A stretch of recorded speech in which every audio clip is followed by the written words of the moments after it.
Hello and welcome to History Through Question. Today's topic is economic nationalism. In this lecture, we will try to understand first what is economic nationalisms, what happens in a nationalist economy, economic nationalism in colonial context, economic nationalism in India, and last, economic critique of colonial rule. So let's start. So economic nationalisms are also called economic patriotism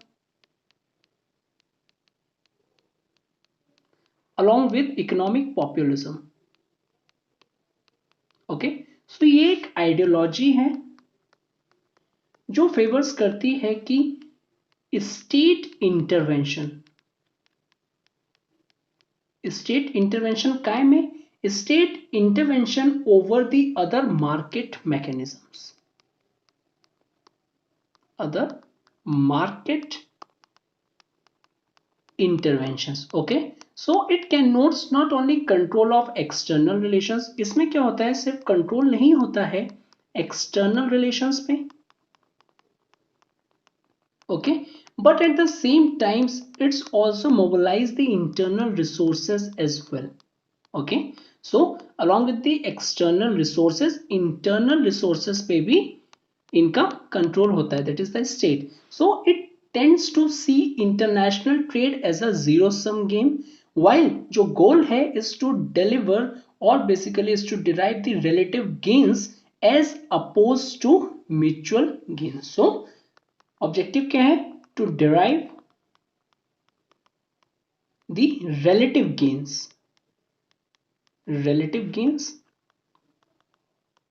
in contrast or as opposed to mutual gains. Okay, as opposed to mutual gains. So this is about what is economic. Now next point, let's see what happens in a nationalist economy. Okay, so जो economic nationalism है ये emphasise करती है, it emphasises upon the large scale industrialisation.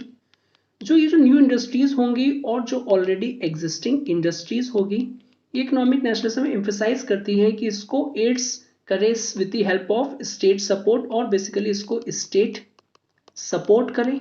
और ये जो state support का जो नोशन है और ये जो आइडिया है, it was due to the believe that जो इंडस्ट्री है वो पॉजिटिव स्पिल ओवर इफेक्ट्स डालेंगी. किस पे इफेक्ट डालेंगी, on the rest of the economy.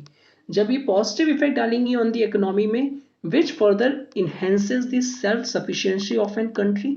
जो कंट्री ये इकोनॉमिक नेशनलिज्म और इकोनॉमिक नेशनलिस्ट पॉलिसी परस्यू कर रही है तो वो सेल्फ सफिशिएंट बनेगी. एट द सेम टाइम जो उसकी जो पॉलिटिकल ऑटोनॉमी है वो फर्दर इंक्रीज होगी. Okay, political autonomy of the country further increase.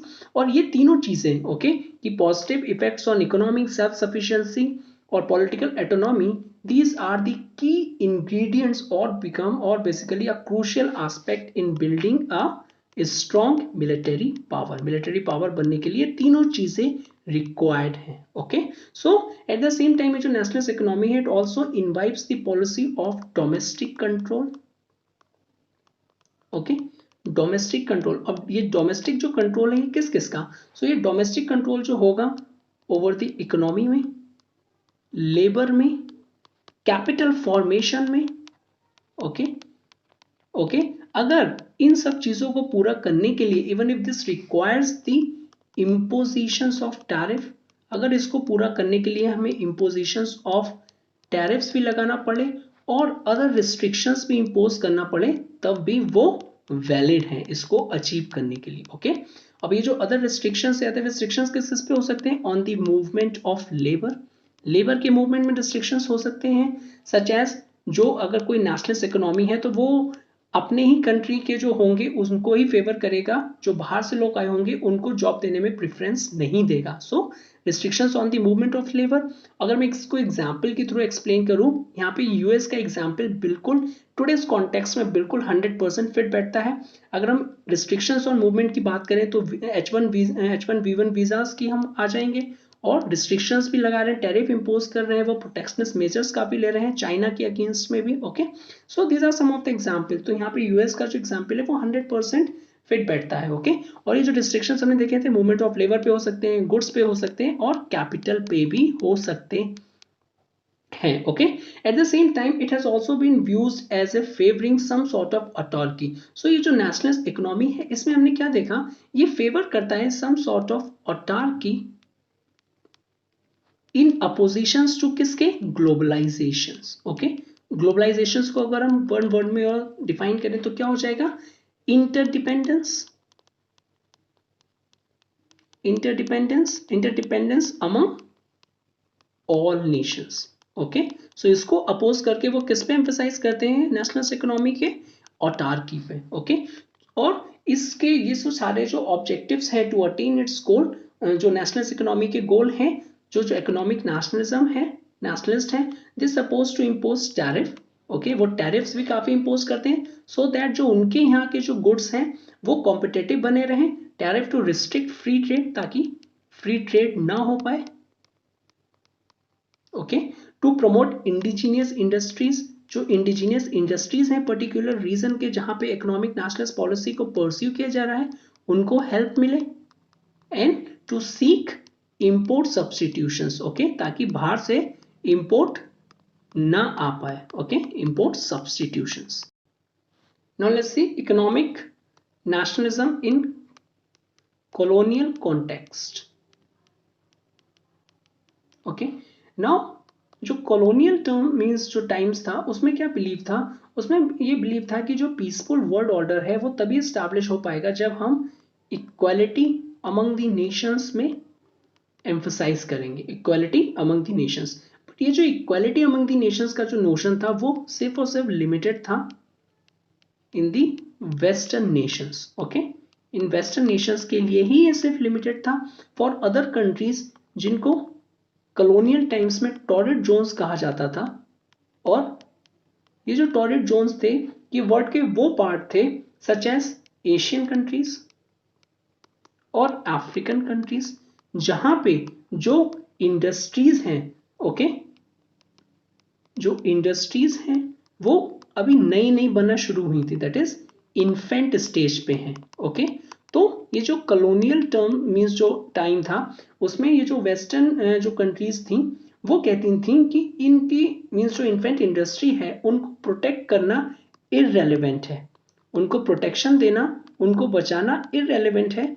और बेसिकली अगर इनसे पूछा जाता था कि ऐसा आप क्यों कह रहे हो इररेलेवेंट है, तो ये कहते थे बिकॉज ये जो सच कंट्रीज हैं दीज कंट्रीज आर डेस्टिन्ड, उनकी डेस्टिनी है to became colony or destined to be colonized. Okay, now let's see economic nationalism in India. Economic nationalism in India. So economic nationalism जो है in India developed within the context of its subordinations to Britain, subordinations to Britain. Okay, so this was associated with the to other developments. पहला क्या था, capitalist expansion, capitalist expansion हो रहा था। Okay, on the world scale. और capitalist expansion में क्या क्या आ जाता है, इंडस्ट्रियलाइजेशन हो रहा था एंड एक्सपोर्ट आ जाता है। और ये जब कैपिटलाइजेशन हो जाएगा तो क्या होगा, it leading to what has also been called the first globalisation. तो क्या हो रहा था, फर्स्ट फेज ऑफ ग्लोबलाइजेशन हो रहा था। ओके, एंड जो कॉलोनियल कंस्ट्रक्शन है सेकेंड हो जाएगा, colonial constructions of India in terms of territorially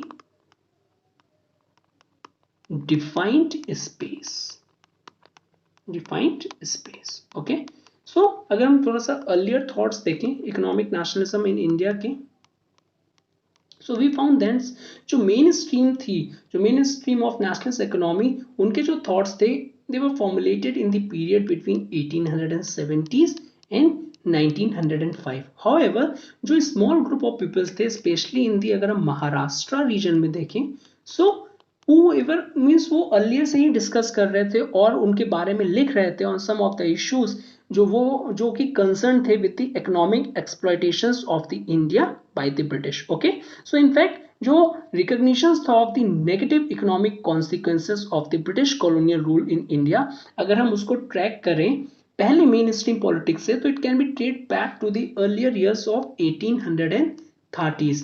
वो और जो वहां के जो विटनेस होते थे, मीन्स वहां पे हमें मिलता है it was evident in the Raja Ram Mohan Royce writing में. ओके, सो बेसिकली उन्होंने वहां पे राजा राम मोहन राय ने कंप्लेंट की थी कि, और ये जो कंप्लेंट थी it was against the tribute, it was against the tribute that was paid to the Britain and showed his concern for the plight of the self-cultivating peasants.